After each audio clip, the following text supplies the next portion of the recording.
General secretary doctor Bajaj जी, लक्ष्मण खत्री जी और अन्य जितने भी संत महात्मा पंडाल में उपस्थित हैं, सभी के श्री चरणों में खेमचंद कोहली का प्रणाम। और राजकुमार कोहली जी जो हमारी संस्था के यहाँ के जिलाध्यक्ष बने हैं, उनको भी मैं आज अभिनंदन अभिवादन करता हूं। कबीरा खड़ा बाजार में और मांगे सबकी खैर, ना काहू से दोस्ती और ना काहू से बैर। दोस्तों, उनके लिखे दोहे जिनके ऊपर मैंने अभी आपको बताया, विश्व के कई देशों में जो है रिसर्च हो रही है, इसी दोहे को देख लीजिए। इसके जो दूसरी लाइन थी कि ना काहू से दोस्ती और ना काहू से बैर। क्यों? क्योंकि साहब जो थे वो साक्षात भगवान थे, उन्हीं को मैं भगवान मानता हूं। उन्होंने ये जो बात बोली तो किस लिए बोली? इसलिए बोली कि उनके निगाह में सभी जितने भी मानव जाति हैं, सबके अंदर जो है उसी मालिक की जो ज्योत है उसको वो नमन करते थे और वो साक्षात परमात्मा थे। एक बार साहिब के लिए भी जोरदार तालियां होनी चाहिए। और दूसरा दोस्तों, मैं सभी वक्ताओं का सम्मान करता हूं, लेकिन हाथ जोड़ के मैं बोलना चाहता हूं सभी वक्ताओं से कि आप साहब के लिए दास नहीं इस्तेमाल कर सकते। साहब अपने लिए दास इस्तेमाल कर सकते थे, हम हमेशा उनको साहब बोलते हैं। क्या बोलते हैं? ये गलती कभी ना करना, क्योंकि हम हमेशा उनको कबीर साहब बोलते हैं और कबीर साहब ही बोलेंगे। क्यों? क्योंकि वो हमारे साक्षात भगवान हैं। क्योंकि उनके दिखाए हुए रास्ते पे चलने पे प्राणी का मोक्ष संभव है, और कोई रास्ता संसार में नहीं है जहां प्राणी को मोक्ष मिल सकता है। देखो, उन्होंने हर प्रकार के आडंबरों का, मूर्ति पूजा का और जो गलत रीति रिवाज है उनका खंडन किया। और ऐसा बोलने के लिए कलेजा चाहिए तो वो केवल हमारे भगवान कबीर साहब में था। उन्होंने न कभी भी अपने प्राणों की परवाह नहीं करी, उन्होंने सच को सच बोला। उन्होंने, जिनको ज्यादा घमंड था कि भाई हम बहुत पढ़ लिख गए हैं, तो उनके लिए देखो कितनी बड़ी बात बोली थी जिसमें पूरे ब्रह्मांड का ज्ञान आ गया कि पोथी पढ़ पढ़ जग मुआ और भयो न पंडित कोय। पोथी पढ़ पढ़ जग मुआ, भयो न पंडित कोय, और ढाई आखर प्रेम का पढ़े सो पंडित होए। कितनी सुंदर बात देखो साहब ने। हमेशा वो दो लाइन के दोहे लिखते थे, जिसको अंग्रेज लोग जिसको बोलते हैं कपलेट्स। कपलेट्स मतलब दो लाइन।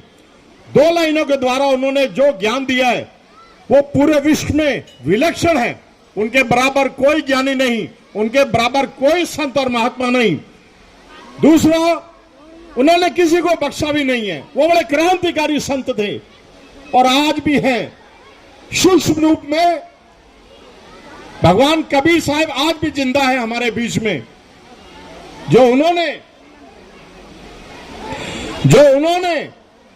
जैसे मैंने बोला किसी को बख्शा नहीं, तो ऐसे ही आज से लगभग 700 साल पहले जब भक्ति काल का समय था, भक्ति काल के समय में बड़े बड़े संत हुए, बड़े बड़े महाराजा हुए।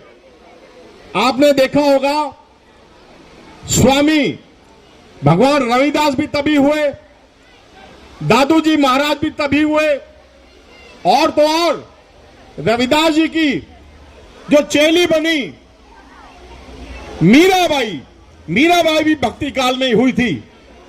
लेकिन पूरे विश्व में अगर आप सारे संत महात्माओं को देखेंगे तो कबीर साहब जैसा कोई नहीं। दूसरा, उन्होंने जिनको ज्यादा घमंड था, उनका घमंड तोड़ने के लिए बड़ी सुंदर बात उन्होंने बोली, जो आज विश्व में जो है एक धरोहर बन गई।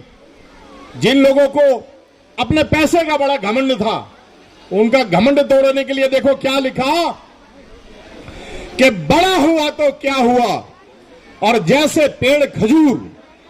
बड़ा हुआ तो क्या हुआ, और जैसे पेड़ खजूर, और पंथी को छाया नहीं और फल लागे अति दूर।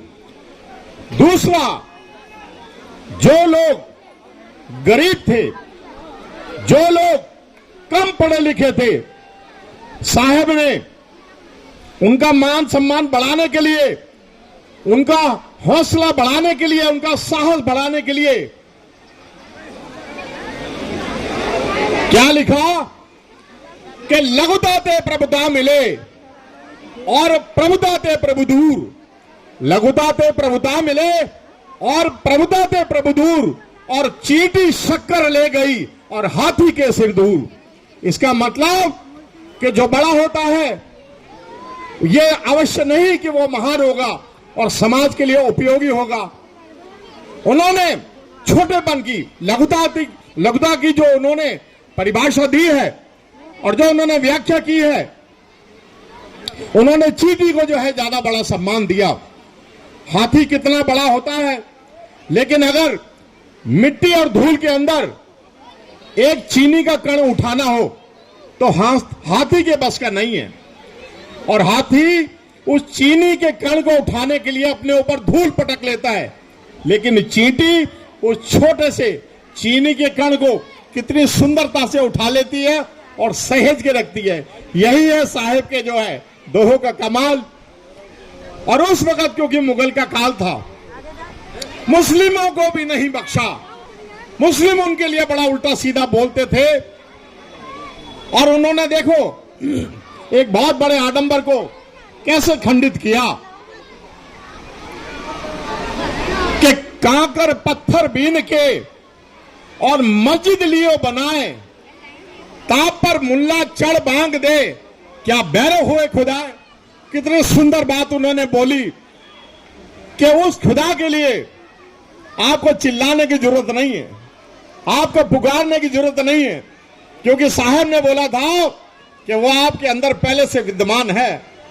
आपको ये जो जन्म मिला है, इसके अंदर आप क्या कुछ प्राप्त नहीं कर सकते।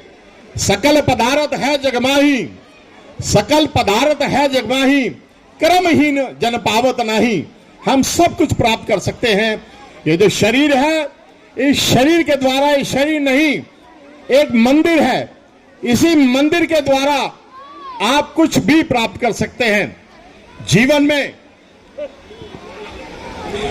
में और जीवन के बाद भी अगर